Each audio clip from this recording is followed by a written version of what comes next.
Racist manager fired a black janitor, but didn't know he owned the building. The marble floors of Pinnacle Corporate Tower gleamed under the fluorescent lights at 6 in the morning. 23 stories of glass and steel, housing some of the most successful businesses in downtown Atlanta. It was the kind of building that screamed success, power, and prestige. But on the third floor, in a cramped supply closet that smelled of bleach and floor wax, a man in a worn janitor's uniform was checking his watch. His name was Marcus Williams, and everyone in that building saw him as invisible. Just another face in the crowd of maintenance workers who kept their perfect world spotless. What they didn't know was that Marcus Williams wasn't just the janitor. He was something far more powerful than any of them could imagine. And today, their ignorance was about to cost them everything. But what happened next would shock everyone in that building to their core. Marcus Williams had been cleaning floors since he was 16 years old. Growing up in East Atlanta, he learned early that honest work was the only way out of poverty. While other kids his age were hanging out on street corners, Marcus was pushing a mop through office buildings, saving every penny he could. He wasn't just cleaning, though. He was watching. Learning.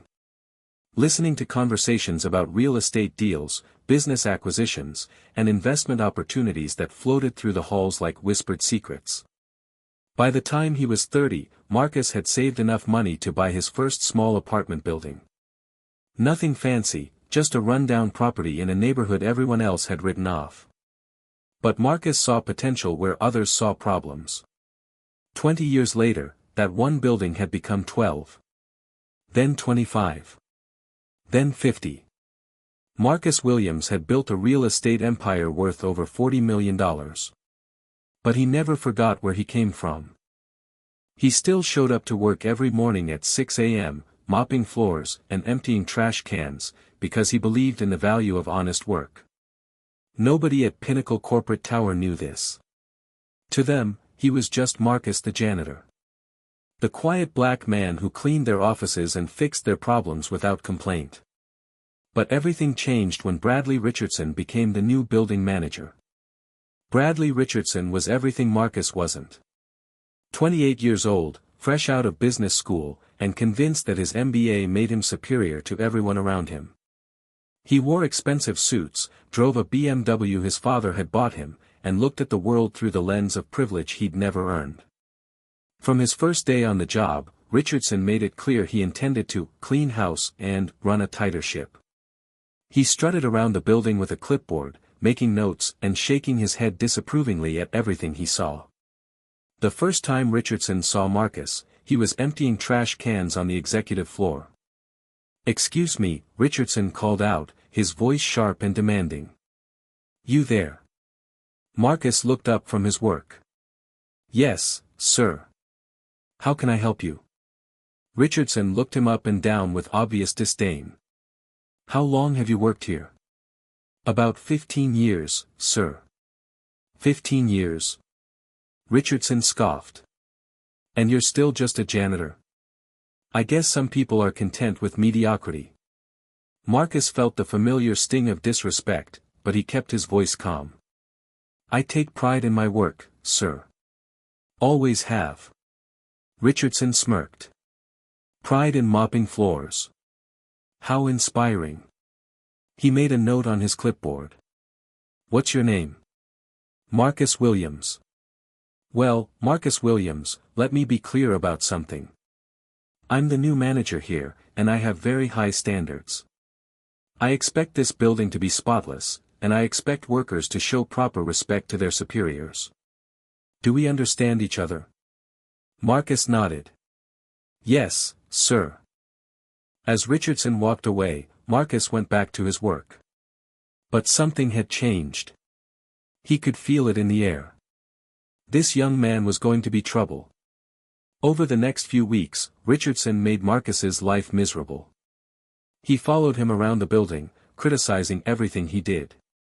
He complained that the floors weren't shiny enough, that the trash cans weren't emptied fast enough, that Marcus was taking too long for his lunch breaks. "I don't know what the previous manager was thinking, keeping you around," Richardson said one Tuesday morning. You're slow, you're sloppy, and frankly, I don't think you understand the caliber of businesses we have in this building. Marcus continued mopping, his jaw tight with restrained anger. I've been doing this job for 15 years without a single complaint. Well, now you have complaints, Richardson snapped. Lots of them. But Richardson's harassment went beyond just work criticism. He made comments that cut deeper, revealing the ugly prejudice beneath his expensive suit. You know, Marcus, maybe if your people spent more time working and less time making excuses, you wouldn't still be pushing a mop at your age. Marcus stopped working and looked up. My people? Richardson's face flushed slightly, realizing he'd said too much. But instead of backing down, he doubled down. Don't get sensitive on me. You know what I mean. I'm just saying, personal responsibility matters. Maybe if you'd applied yourself more, you'd have a real job by now. Marcus felt his hands clench around the mop handle. In that moment, he could have told this arrogant young man exactly who he was. He could have pulled out his phone and shown him the bank statements, the property deeds, the investment portfolios that proved he was worth more than Richardson could ever dream of being. But Marcus had learned patience. He had learned to pick his battles. You're right, Marcus said quietly. Personal responsibility does matter. Richardson smiled, satisfied that he'd put the janitor in his place. What he didn't realize was that Marcus was already planning something that would teach him about responsibility in ways he never expected. The harassment escalated over the following month. Richardson began writing Marcus up for infractions that didn't exist. He docked his pay for imaginary tardiness. He made him redo work that was already perfect, claiming it wasn't up to standard. The other employees began to notice. Some looked away uncomfortably when Richardson berated Marcus in public. Others whispered among themselves about the new manager's obvious prejudice. But nobody said anything. They all needed their jobs too much to risk confronting management. Marcus endured it all with quiet dignity. But he was also making phone calls. Checking documents. Reviewing contracts that he hadn't looked at in years. Because Marcus Williams owned more than just apartment buildings. 3 years ago, when Pinnacle Corporate Tower had gone into foreclosure, Marcus had quietly purchased it through one of his shell companies. The building that Richardson managed, the offices where all these businesses operated, the marble floors that Marcus mopped every morning, it all belonged to him. The property management company that handled the day-to-day operations reported to Marcus, but he'd chosen to remain anonymous. He preferred it that way. It allowed him to see how people really behaved when they thought nobody important was watching. Now, for the first time, Marcus was considering revealing his identity. But not yet. First, he wanted to see just how far Richardson would go. He didn't have to wait long. It was a Friday morning in December when Richardson finally crossed the line that couldn't be uncrossed. Marcus was cleaning the lobby windows when a group of potential tenants walked in for a tour. They were well-dressed professionals looking to lease office space on the upper floors. Richardson was giving them the sales pitch, pointing out the building's amenities and talking up the prestigious location. As you can see, Richardson was saying, we maintain very high standards here. Only the most professional businesses and individuals. That's when one of the potential tenants noticed Marcus working nearby. It's nice to see such attention to detail in maintenance, the woman said pleasantly. A clean building says a lot about management. Richardson followed her gaze to Marcus and his expression soured. Oh, that's just our janitor. Don't mind him. The woman smiled at Marcus. Good morning. Thank you for keeping everything so spotless. Marcus nodded politely. Thank you, ma'am. Just doing my job.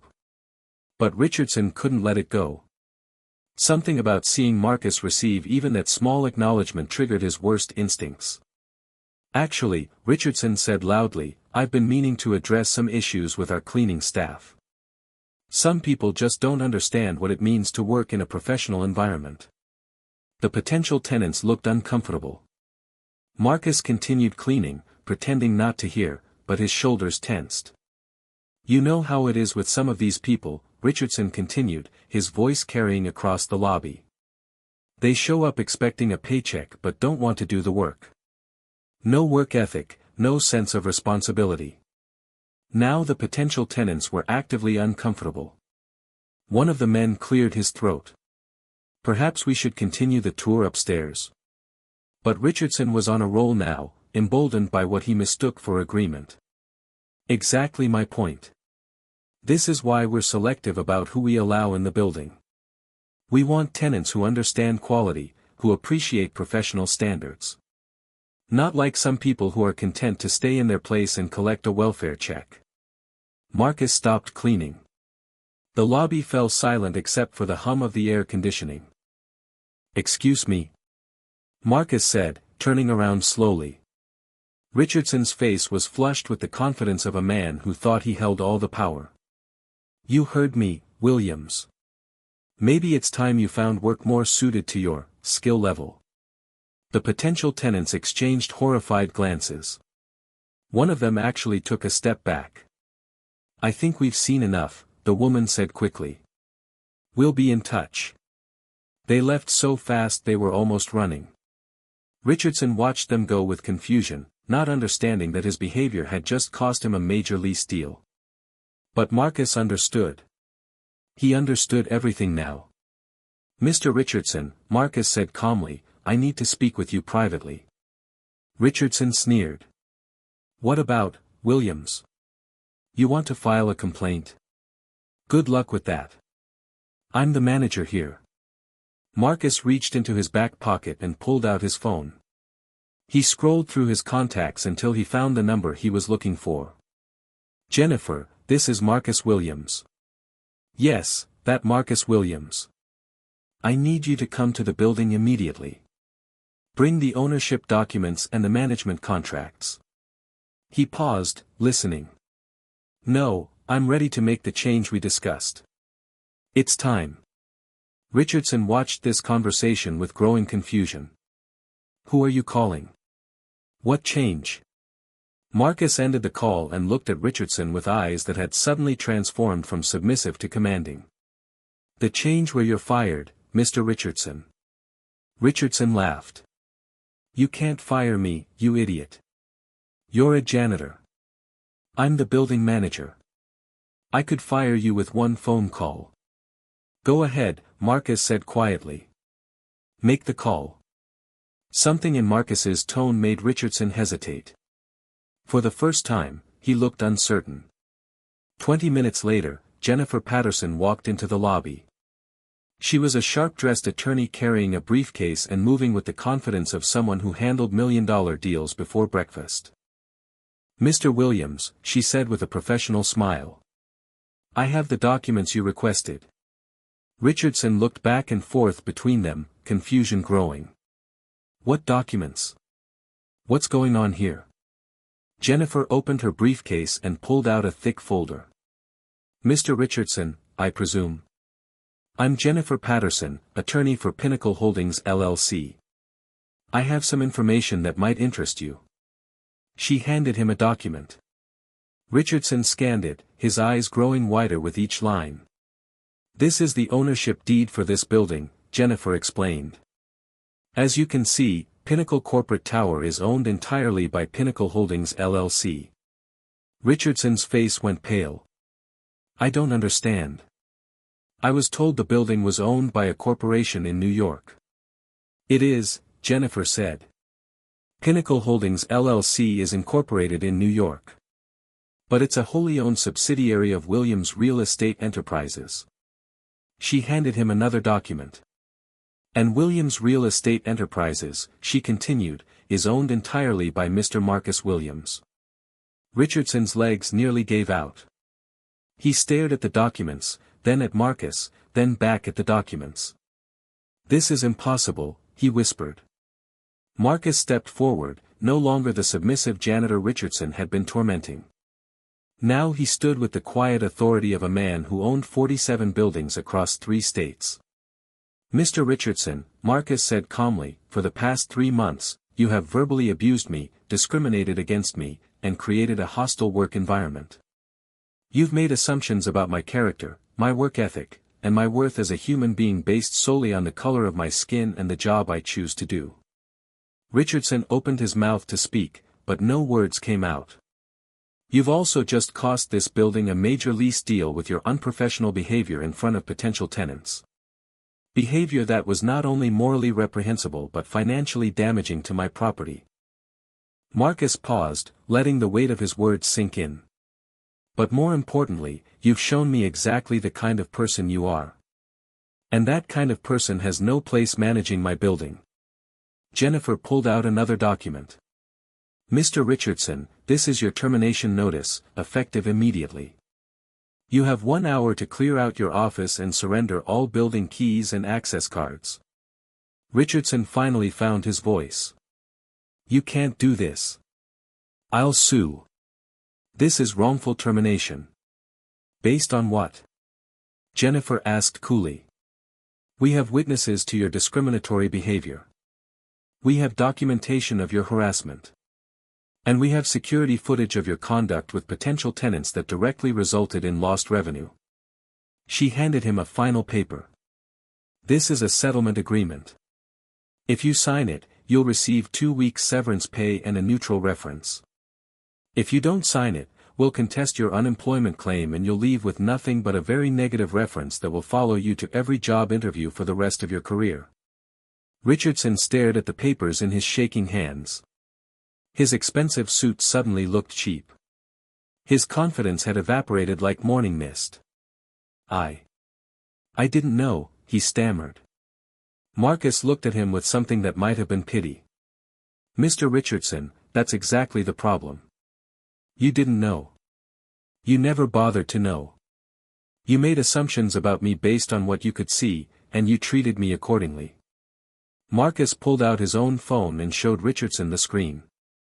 It displayed a bank account balance with 8 figures.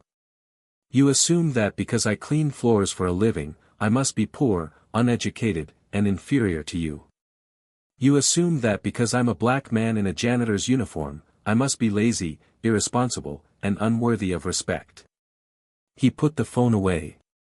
But assumptions, Mr. Richardson, can be very dangerous things.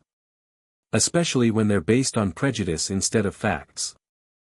Richardson signed the termination papers with a trembling hand. As he walked toward the elevator to clear out his office, Marcus called after him. Mr. Richardson. The young man turned around, his face a mask of humiliation and defeat. The next time you meet someone, Marcus said quietly, try getting to know them before you decide who they are. You might be surprised by what you learn. As the elevator doors closed on Richardson's stunned face, Marcus turned to Jennifer. Promote Sandra Martinez to building manager, he said. She's been working in the office for 5 years, knows the tenants, and has never treated anyone with anything but respect. Jennifer made a note. And the janitor position? Marcus smiled and picked up his mop. I'll keep handling that myself. It keeps me grounded. Word of what happened spread through the building like wildfire. By the end of the day, every tenant knew that the quiet janitor they'd barely noticed was actually their landlord. The same man they'd passed in the hallways without acknowledgement owned the very ground they walked on. Some were embarrassed by how they'd ignored him. Others were amazed by his humility. But everyone learned something that day about the danger of judging people by appearances.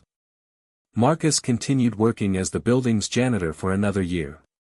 But now, when he mopped the floors or emptied the trash cans, people stopped to talk with him. They asked about his story, his journey, his wisdom about business and life. The young executives who had once looked through him now sought his advice. The successful lawyers and accountants who had considered him invisible now invited him to lunch. The building that had once been divided by invisible class lines became a community. And Marcus Williams, millionaire real estate mogul and janitor, proved something that the world desperately needed to learn. Success isn't measured by the clothes you wear or the title on your business card. It's measured by how you treat other people, especially those you think have less power than you do. Respect isn't something you earn based on your bank account or your college degree. It's something you give freely to every human being, regardless of their station in life. And assumptions? Well, assumptions can cost you everything, especially when they're rooted in prejudice and ignorance. Bradley Richardson learned that lesson the hard way. He never worked in property management again. The last anyone heard, he was working in his father's insurance office, hopefully a little wiser and a lot more humble than he'd been before. Marcus Williams? He's still out there, still building his empire, still mopping floors when the mood strikes him. Because he understands something that took Bradley Richardson too long to learn. The value of a person has nothing to do with the work they do. It has everything to do with the character they show while doing it. Remember that the next time you're tempted to judge someone by their uniform, their job title, or the color of their skin. You never know who you're really talking to. And you definitely never know who might be signing your paycheck.